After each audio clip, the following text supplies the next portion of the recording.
Greetings from the Jingle Truck. Where can you go to see the amusing poetry of Pakistan? Any place we travel in Chattanooga or around Tennessee.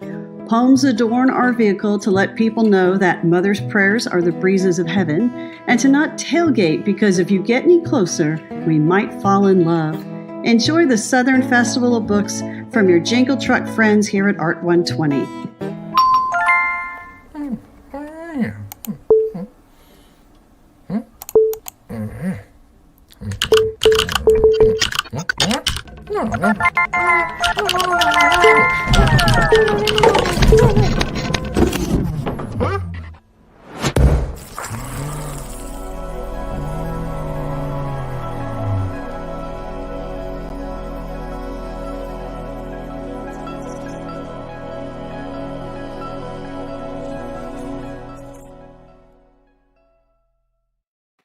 Welcome to Illustoria Live here at the Southern Festival of Books. We're so happy that you're joining us this afternoon, or if you're watching this recordedly, who knows?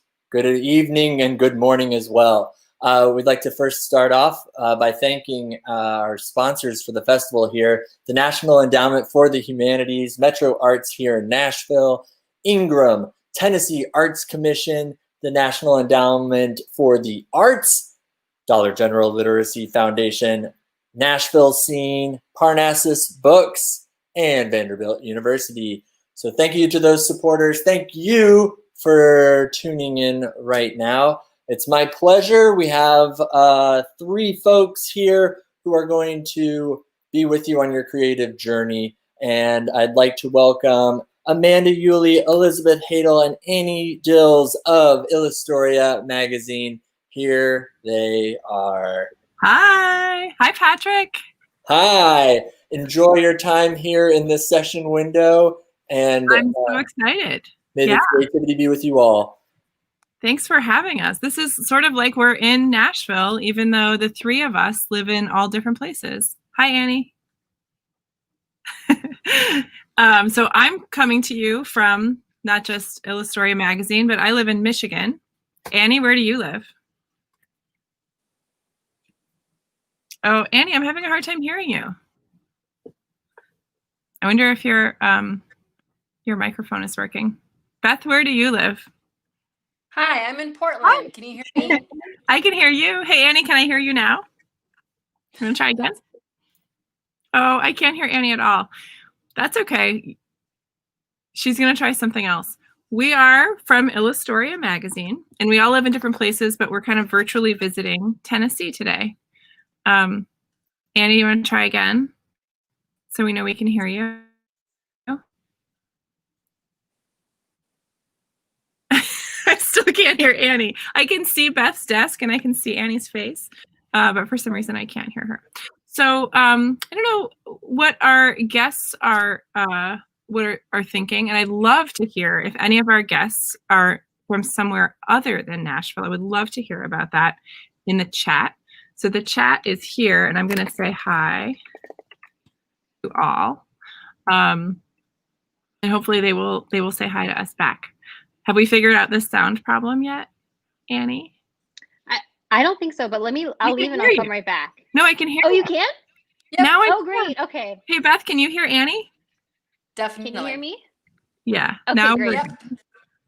We can see you and we can hear you. So I am here. I've got the camera on me, and I'm going to talk a little bit about Illustoria and what we do, and Annie's going to join me in that. Beth, we can't see your face. I know. I just have it perfect with the lighting, and then there's me. So if you were curious. Oh, that's perfect. A photo booth photo.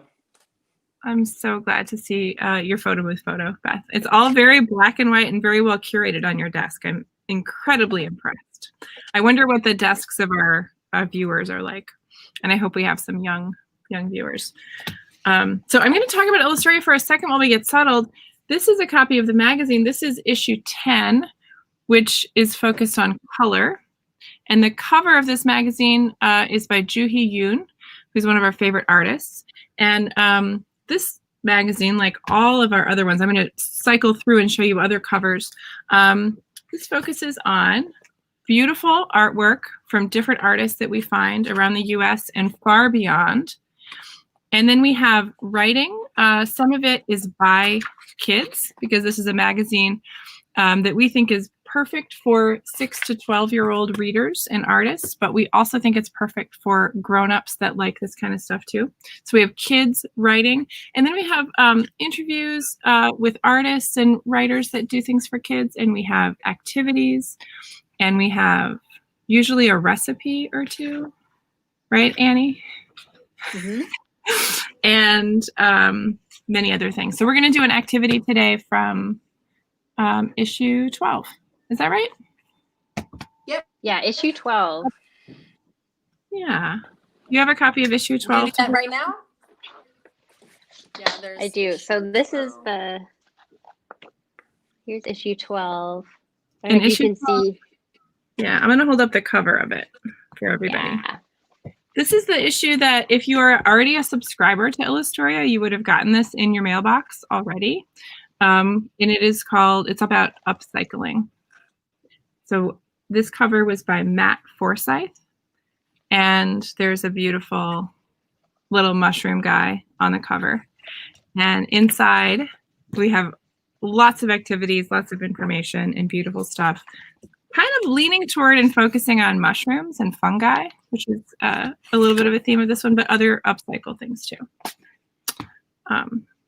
So I haven't seen any notes in the chat yet, and I was hoping that any of our guests might say hi, tell us where you're from, if you're from Nashville or somewhere else, and ask us questions, because we're going to start an activity in a minute that comes from issue 12 of Illustoria, but we also really want to hear from you, and we want to hear your questions about putting the magazine together and the artists that we work with and everything else.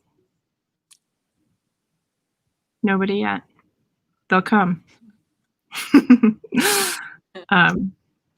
So Beth and Annie, do you want to chat a little bit about the activity that we're going to do? Yeah, I've got the page open. On page 28 of the Upcycle issue, we're going to do an abstract expressionism, kind of a spontaneous art activity. You don't have to have any thought in your mind ahead of time, which I think is kind of fun. And you don't really have any idea what it's going to look like until the last minute. Now, I did think it would be fun to demonstrate the ginger snap peanut butter recipe, but that's a little messy. So doing this, it does involve glue and, a minor mess, but one that you can make on your own desk. You can really work with any of your supplies, but you will want to have for sure a scissors, a glue stick, and at least one color, whether that's like a bottle of ink. I like to use these dropper bottles.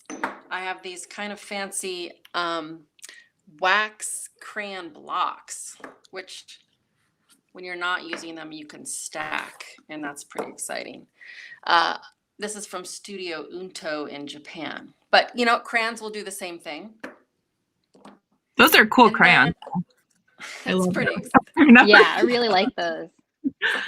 Are they? Can you just talk for a second? Are those like different colors? I'm sorry to differ, but it looks like, I don't know the exact process, and I don't know if you can tell here, but this is metallic gold with bits of orange and black. Very so when cool. you go to, well, you'll see when you go to scrape it, you're just not sure which color is going to come out. This one is silver with green, two kinds of green, and brown with white. And then this one looks kind of opalescent. It's got mostly white with bits of other pastel colors. Oddly enough, it comes out looking mostly white, and I tend to use this as a blender. That is a great trick for anything you're doing. If you're using pencil, colored pencil, if you take white or light crayon or white colored pencil and scrub it on the top afterwards, you can get everything to blend almost like it's paint. So I can show a bit about that. But anyways, make sure you have paper, 2 kinds of paper. One paper to make a pattern on, as you can see here, these circles. And another, usually it's nice to have a colored paper to try positioning the pieces on later. So I'm going to make a few marks on here. I'm going to try a little bit of this graphite powder. Basically, if you, I buy this in a jar, if you can imagine a pencil just getting pulverized. Hey, Beth. And it's a little messy. Oh, Beth, I just wanted to cut in and say we've had a few comments from friends that are watching, so I'm so glad to meet them. Ooh, look at what you're doing. So we have Miriam and Anna and E. Coslow have all checked in, and it looks like they're all in Tennessee. They're in Nashville and Warren County and White House, Tennessee. So just so you know, we have some friends watching, which is nice to hear. Great. Should we also ask, I hope that some folks are doing this at home as they go. And so I wonder if anyone wants to talk about what materials they're using. It sounds like crayons work, and so does ink, and so do markers. So we'd love to hear comments. Here's this white waxy thing going over the top. See how that kind of blends together? For this activity, I tried a couple of different versions to see if anything could possibly go wrong. It's great news. Nothing can go wrong. But I did notice that one of them, I covered the surface with a lot of stuff. Here's 2 little bits. And I didn't really like the result as much. So I do think it's nice to have a mixture of the background color or white and the marks with space in between, if that makes sense. Let's get some water on here. Hey, Amanda, I'm going to follow along with Beth, but can you see my workspace as well? No, I can't yet. Oh, now I can. Is that can you see me now? Yeah. That's hi. Me. Hi. So I've got, I'm going to follow along with Beth, and I've got some fun colors. I'm using acrylic paint and paint brushes. So I'm just going to follow along. This will be great. We can see 2 of these abstract expressionist images come together at once, right? Yeah. Right. Yeah, we can see it. I think that we'll have both of your desktops on. I think that's possible. Patrick will let us know. Nice. I'm making some kind of circular shapes. I think for an experiment, it could be fun to do even a giant word. So you're going to cut it up later and no one will know what it actually says. But maybe just you know what that is, and that's kind of fun.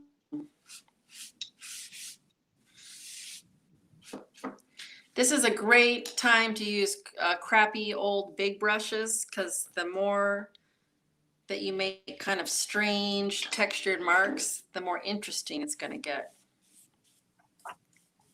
Right.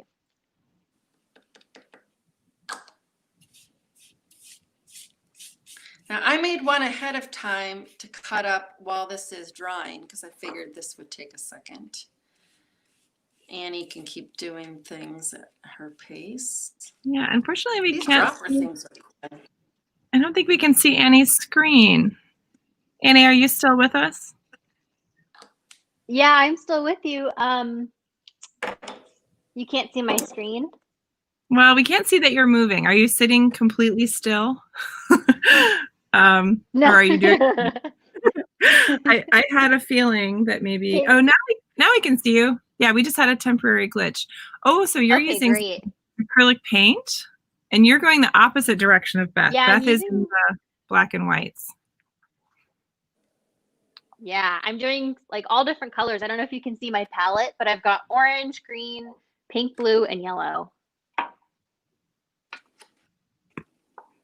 Oh, Beth, I like what you're doing. That's really neat. Let it drip a little.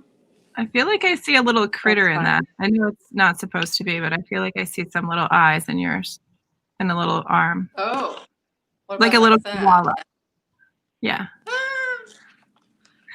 So Maddie is joining us from Maine, which is really cool, adding another state to our list. And Maddie's using pencils and colored pencils. And Catania is joining us. I think Catania is joining us from California. And she is using colorful felt pens. Okay, while this is drying, I can show you a little bit about what's next. I think another great way to do this is to get about 3 or 4 going. And then while they're drying, practice cutting up the other ones and just see which one you like best. Here's the end result of black ink on yellow that I then cut up and put on to cream. In the activity we had you fold, we suggested that anyone who wanted perfect squares fold the paper into a grid so that you had lines to follow. But also I was working small and I liked the idea of just kind of hacking into it randomly. So you can see these are rectangles and I put some horizontal and some vertical. So I thought I would break this down here with an example that is dried because it was only marker. I also tried stripes because I was like, what happens if you do something kind of boring, like the same marks? There's only 3 colors. And, you know, I was pleased with the results because then, so I've taken this one and cut it up.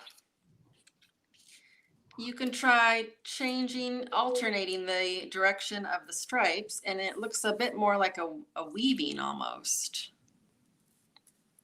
Or sometimes lining them up. Here we go. It also seems like a really important choice that you're making is the paper that you're gluing them onto, right? That's part of the composition too. Yeah, it's a great way to get some other color. And it's so forgiving when you're going to glue it last. You can basically just be rotating them and trying out lots of things until you get one you finally like. See, I'm having to trim these here. So while you're trimming, we have another question, and I know that the answer is yes for 2 of you. Maddie is asking, are any of you illustrators for books? And I know that's true of Beth and of Annie, not of me. Yes. Yeah. Annie, tell us a little bit more. For some reason, Annie, your screen is frozen, so we are getting almost like a stop motion effect where we see some cool stuff happening and then you freeze in time for a bit. So I wonder if you could do whatever you did before to undo your camera and then tell us about your illustrations. Oh, yeah. Should I try here, let's try my camera. Can you guys hear me okay? Perfectly. Yeah. Yes. We just can't see you.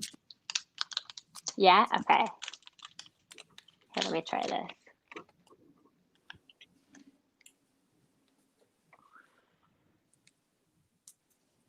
Now we can't see you at all.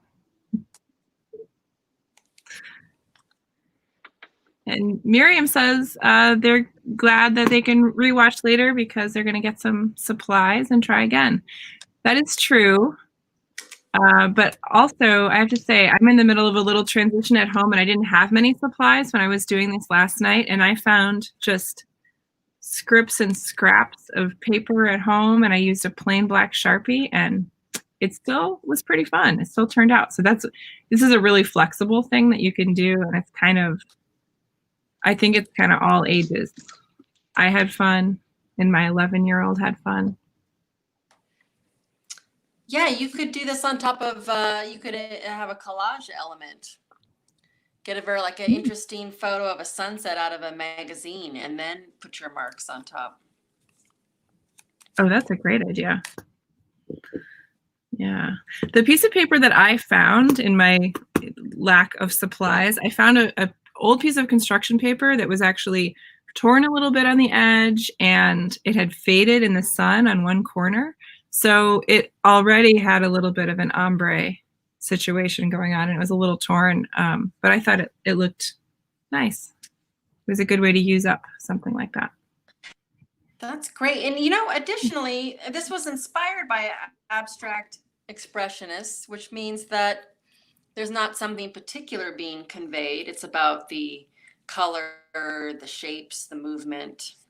But it occurs to me that you could take an article or a flyer or something that had words and sentences, and you could make yours have a message by leaving certain words visible, changing the order. You could probably do something like this with text too, right? Yeah. Yeah, just with writing. By the way, Beth, we lost Annie, and I'm hoping that she's coming back. I think she was having maybe some internet connection issues, but it's just you and me. And I know that you're working on your desk there, but we do have that question about books that you've illustrated. Do you want to chat about your work a little bit? Sure. I could have a show and tell by sticking more things in this you space. can do that. Okay. And then this is still drying, so I'm going to let this dry a second, but let me grab a few books. While you're grabbing books, I'm going to do a little slideshow of Illustoria. This is the new Illustoria magazine, which is due out shortly. It's trying to center it and not doing a great job. But this is all about maps. So every issue we pick something that's kind of a broad theme. And in this case, we looked at maps of real things, but then also we looked at maps of your mind that help you plan what you're going to write or draw or do. We looked at, there's a whole section of creating your own island. Here's some of the mind map stuff. And as I think I mentioned, we often have a recipe, and this is our dog chef who shows up in every issue. He's got a taco boat happening here this time. We have the dog chef is pretty great. This is our food issue, which of course has recipes in it. We had an issue on symbols. I'm going back into the back issues. This issue number 4 was called Grow. It's all about plants and such. Here's an issue with Carson Ellis as the cover artist. This is the issue called Home. Black and white. This is an issue on motion. Here's a cool one that Lisa Brown drew the cover for. What is actually the theme of this? Outside in. You can see Little Red Riding Hood is in. And there are a number of other ones. One of our favorite recent ones has our favorite frog on it. 2 frogs. But this is creepy. So so every 4 months, roughly, we put out a magazine with a loose theme. And they're kind of, to be honest, they're not super timely. So we make them so that you can enjoy, even the ones that came out 2 years ago, you can still enjoy them. They still have articles and activities and stuff to do. Beth, are you? Yeah, looks like Annie's on. some books Annie. here. Oh, good. Beth, show us some books. Let's see. This one is from a little while ago. It's about Nikola Tesla, who invented electricity. I mean, invented the electric motor. And Abigail Simone's the author. And basically, it was my first time trying a let's see, what's a key image? This is the scene when he was younger and making experiments as young as age 5.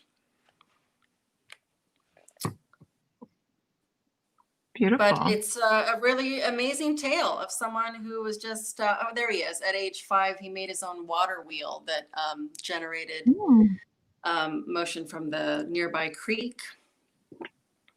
And he was a real humanitarian and scientist. He wanted all of his inventions to be available for everybody. So I loved getting to research and learn all about him while I was doing the pictures. That's awesome. Then I have, this just came out last year, and there's a sequel coming out next spring. This one's about famous writers that we know and what it was like when they were kids, like basically what they were reading, writing about, drawing, what what was like in the town surrounding them. There's Maya Angelou. Goes back to Mark Twain. Yeah. And the sequel talks about famous illustrators. Wow, that's beautiful. I love it. Of course, many of these did their own writing and drawing, like Beatrix Potter. Mm-hmm. Stunning book. So Beth, we did you actually have a favorite? Did you have a favorite person that you researched when you did that book? Oh, that's a good question. Well, you know what? The one about illustrators is a little more in my mind. I featured Hayao Miyazaki, who has done, most people know him for his animations, of course, like Spirited Away and Howl's Moving Castle. But he began by making graphic novels. And I thought that the story of growing up and being a very anxious teenager and finding escape in anime was just like, it's fascinating. And I was able to find a lot of interviews. There's 2 whole books of interviews where you get to hear in his own words about his journey. So I think he's a favorite. Yeah, he's kind of a powerhouse. Yeah. Hey, before we go back to Annie's, oh, sorry, Beth, I just wanted to answer a couple of questions, but then we should pull up your next book too. A few folks are asking about ordering the magazine, Illustoria. So there's 2 ways and about back issues.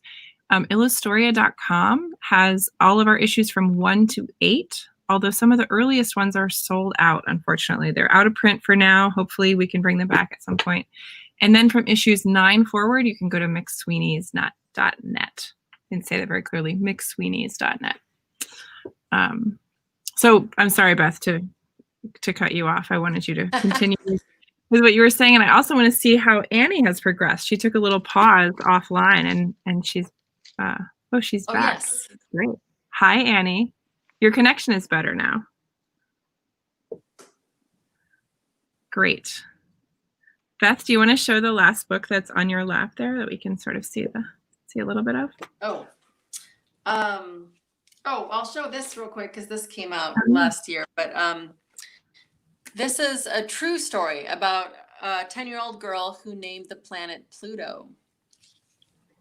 I had no idea about this story until I was approached by the author. And she lived in England. And the scientists were actually not coming up with very good ideas for the names, but she had been studying mythology.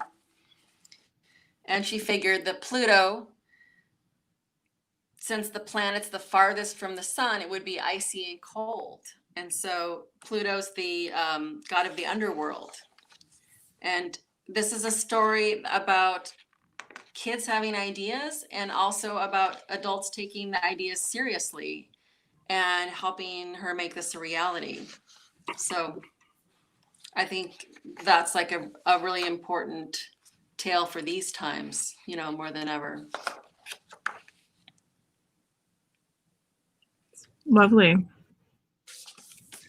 Someone else is asking about how often Illustoria comes out. It's 3 times a year. So usually a spring and a summer and a late fall issue.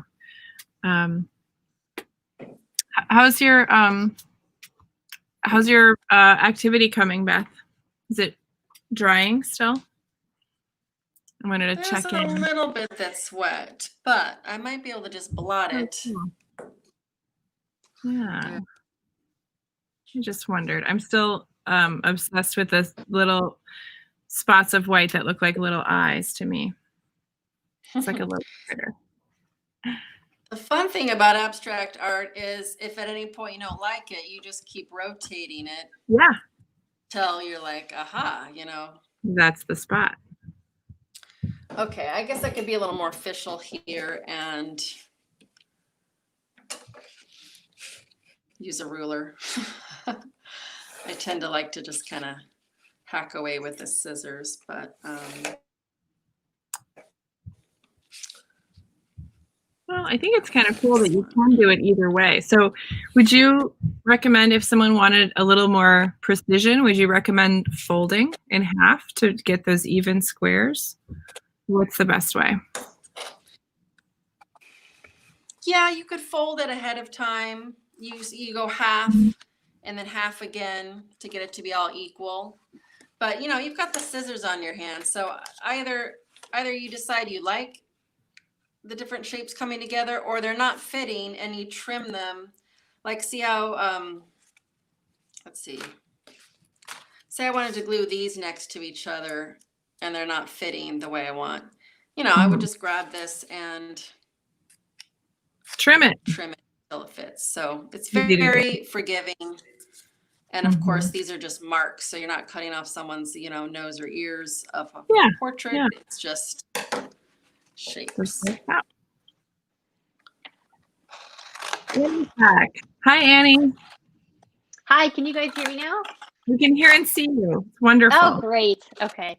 Tell us about what you've been working on. Beth's cutting her black and white piece into bits. And what are you doing? Oh yeah. Right now I started with some faces here happening, and then a little abstract shapes, and I think I'm gonna do a couple more while she's cutting. I think I might do a couple more fun faces here. Okay. Yeah. Some profiles. I like all the color you have going on there. Yeah, these are super fun. I haven't painted in a long time. It's really fun to push paint around. Yeah, paint is fun. So Beth, Maddie had a question. Maddie says, amazing. When you were talking about your books before, do you have any tips or words of inspiration? I have to write a book for my class about children's literature, and I love your work. So, Tips about writing about books? Yeah, I think that's what Maddie's asking. Maybe more creating. Well, if that. I think if you're writing about books, I mean, if you pick something that made a real impact on you, there's a lot more you can say. You can talk about, you know, what the book is trying to do. You can talk about the person behind the book who made it, but you can also mention your own experience. Like maybe you had a new idea or belief that changed, or a possibility that opened up after reading that. So you could get kind of personal about it if it's something that really impacted you. I think that's good advice. That's really good advice. Yeah. Oh, and then Maddie says about illustrations more specifically. So I think you somewhat did answer that in terms of how you approach a book. Annie, what about you? Do you want to talk about your picture book illustration project lately? Yeah, do you have an advanced copy by chance? I do. I actually do. Do you guys want to see it? Of course. Yeah. Okay. Yeah, actually, I picked this up just the other day. Can you guys see it? Would it be better if it was this way? Yeah, I can see it. It's really fun and shiny. Yeah. Yeah, and it's called The Lights and Types of Ships at Night. Yeah. Yeah, and this beautiful. is all about. Thank Go you. ahead. Yeah. This is all about different types of ships, but specifically how the lights look on them at nighttime. And so it was really fun to pick different fun ships to do, and to add like really fun shiny bits to them. So there's a lot of like gold and silver shiny parts. I don't know if you can see. But yeah, this was really fun to make. And there's like pirate ships. Yeah. So this is like a super duper sneak preview because I literally just got this the other day. So I feel special getting to see it in advance. Yeah. Yeah, and this is out in a couple months in the fall. So yeah. Oh, Beth, you've gotten started. Well, the camera. Yeah, I need to catch up. Let's see. Yeah, I'm just making it up as I go here. I like, you know what? Or just for the record, I think I like the rectangular approach. Mhm. I have to keep trimming a bit, but I like being able to mix that up.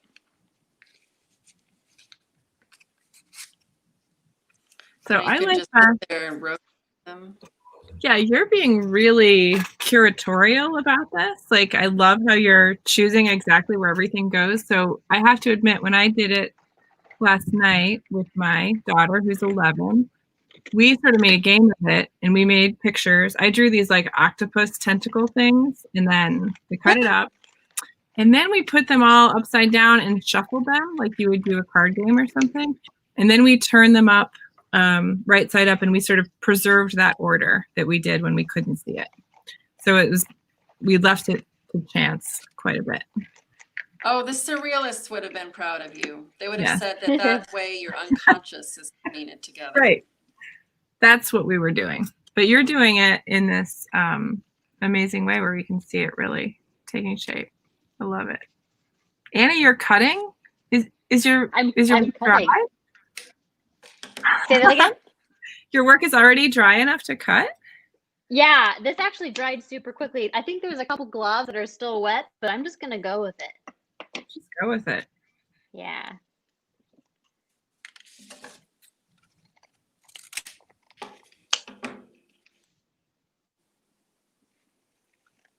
We have another question from the audience. What inspires you when you draw your illustrations?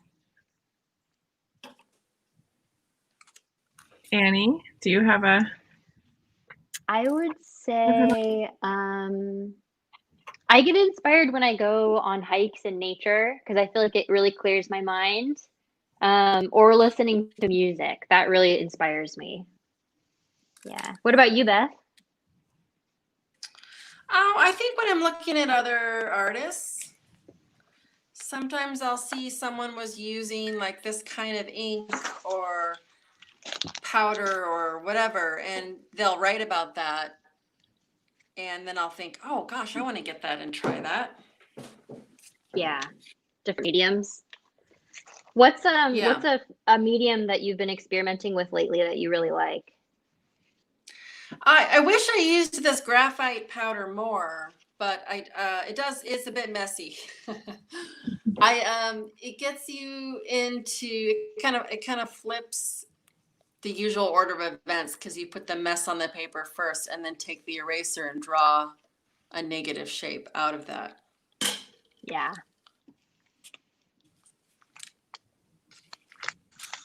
And Annie, how are you making your But choices? also, I hope. Oh, go ahead. Sorry. I think hope to do I'm more with wax resist. Have you all tried that? Where you put like wax down first and then paint over, and it kind of beads up around wherever the wax is. Yeah, that's super fun.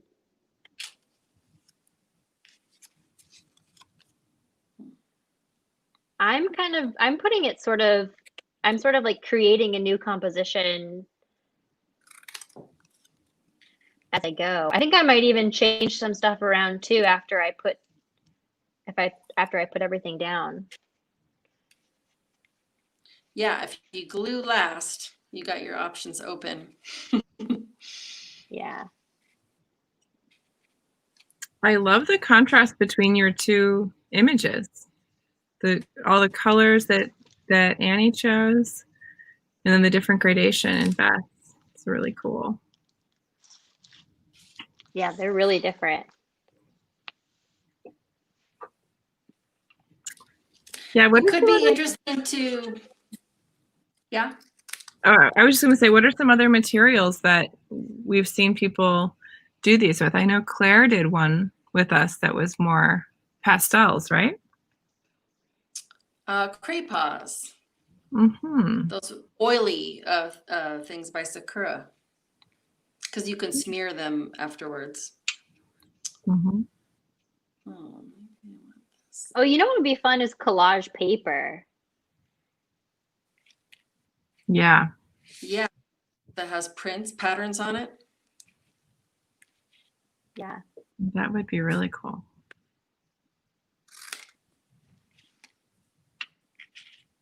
This is fun. And so how are you attaching it? Annie, are you attaching yet, or are you just laying out? So.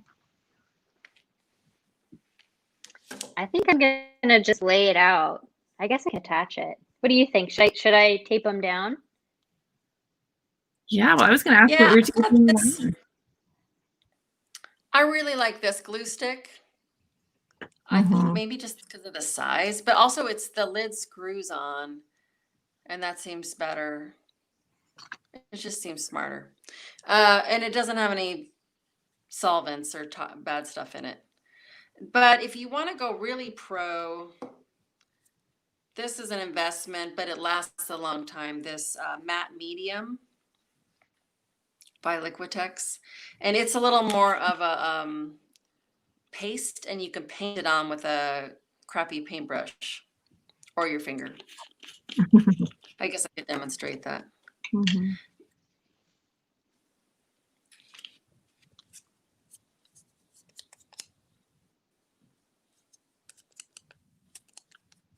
I'm gonna go tape so I can move stuff around still. Oh, that's a good idea. And what are you attaching it to, Annie? Do you have a new piece of paper that's bigger? Yeah, this is actually the back of a pad of tracing paper. Oh, cool.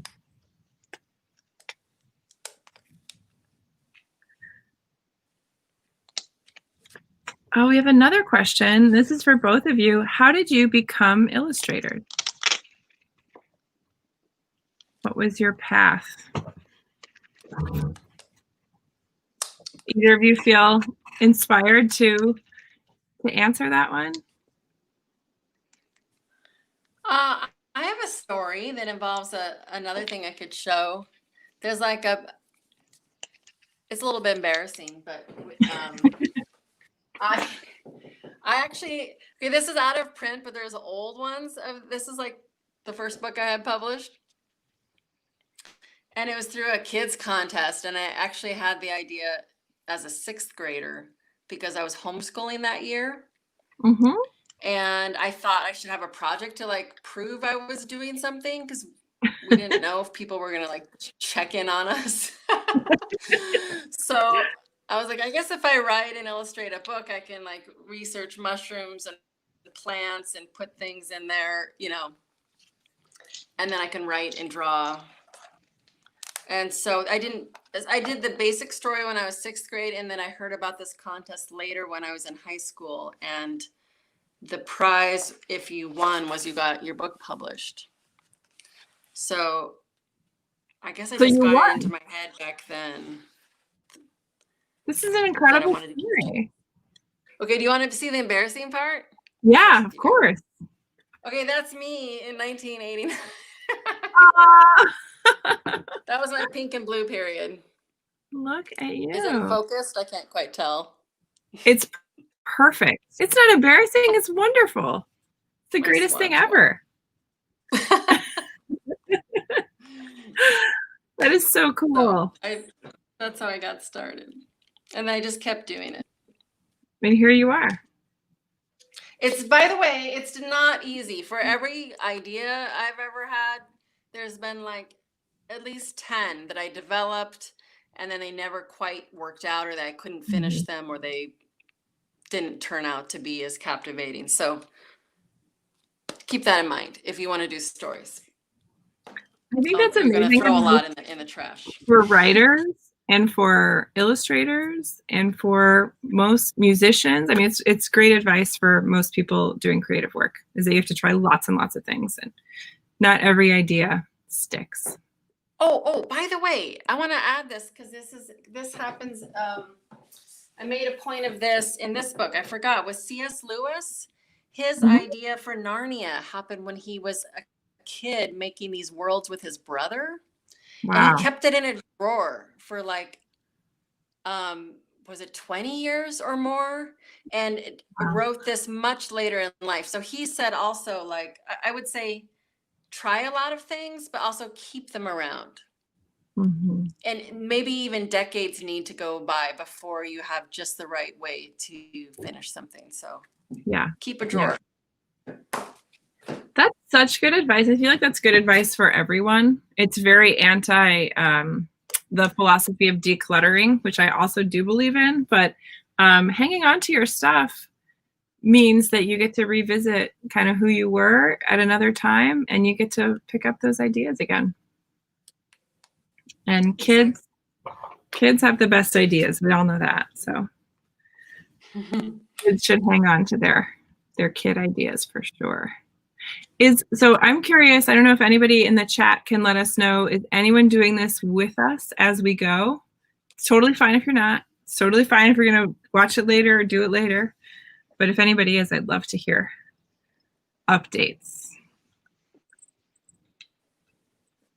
Oh, and we also talked about, I think that the Southern Festival of Books will post pictures. If you do this activity and you're happy with the results and you want to send it in, I think they will. Patrick will correct me if I'm speaking out of turn, but I think that they will show those things. Patrick says right on.